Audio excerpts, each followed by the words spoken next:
गुलामान अहमद रजा है, कोई भी हमसे जीता नहीं है। और ये सब आपके मुरीद है? तो सबसे पहले जो पीरी मुरीदी है ये आपने क्यों किया है? कुरान में हुक्म है पीरी मुरीदी का? एक मिनट, मैं सिखाना चाहता हूँ आपको। कुरान में हुक्म है पीरी मुरीदी का, रसूलुल्लाह सल्लल्लाहु अलैहि वसल्लम ने तालीम दी पीरी मुरीदी की, सहाबे किराम ने पीरी मुरीदी किया, इमाम अबू हनीफा, इमाम शाफी, इमाम मालिक, इमाम अहमद बिन हम्बल रहमतुल्लाह अलैहि अजमईन ने पीरी मुरीदी किया, इमाम बुखारी, इमाम मुस्लिम रहमतुल्लाह अलैहि अजमईन ने पीरी मुरीदी किया। क्यों कर रहे हैं आप? किस रास्ते पे जा रहे हैं आप? अगर उन लोगों ने किया तो आप जो कर रहे हैं सही, अगर उन लोगों ने नहीं किया आप कर रहे तो गलत है मेरे भाई। गलत काम नहीं करो। आप पीर बने हो, इनको मुरीद बनाए हो, क्यों? ये जो तुम बैत पीरी मुरीदी करते हो इसका तो कोई तस्वुर इस्लाम में नहीं।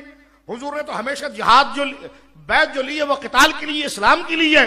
मैंने कहा मैं तुम्हें हदीसों से बताता हूं, हुजूर के हाथ पर मोहब्बत पर भी बैत की गई। साहबा कहते हैं मैंने हुजूर के हाथ पर बैत की, मोहब्बत की कि आपसे प्यार करता रहूंगा। एक सहाबी कहते हैं मैंने हुजूर के हाथ पर बैत की कि शरीयत के जितने हुक्म है उस पर अमल करता रहूंगा। एक सहाबी कहते हैं मैंने इस पर बैत की कि जो शरीयत की इस बात को पसंद नहीं करती मैं उससे दूर रहूंगा।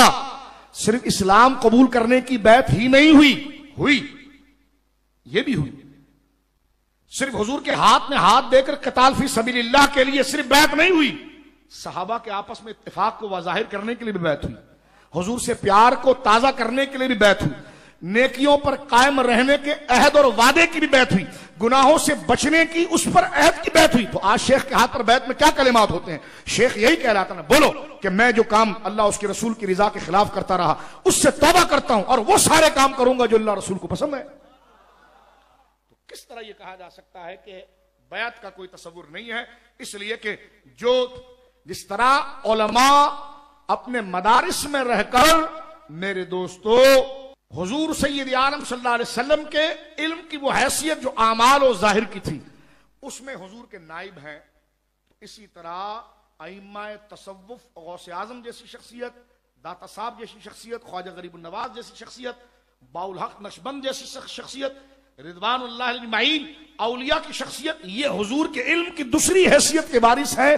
तो इनके हाथ पर बैत ऐसा ही है जैसे हुजूर के हाथ पर बैत करना है, क्योंकि हुजूर ने फरमाया जो मेरे तरीक पर मेरा आलिम होगा उसकी सोहबत में बैठना मेरी सोहबत में बैठने की तरह, उससे मुसाफा करना ये मुझसे मुसाफा करने के मुताबिक है। तो इस तरतीब पर ये और बैत जो है ये इज्तिमाइयत का भी दर्ज देता है। ये लड़ाई का झगड़ा नहीं जो कादरी वो चिश्ती से झगड़ पड़े। निजाम के खिलाफ एक साजिश की जाती है, भाई कादरी चिश्ती से लड़ जाता है, चिश्ती से हर वर्दी, मैंने कहा उसकी जहालत है, उसकी तरबियत नहीं हुई है।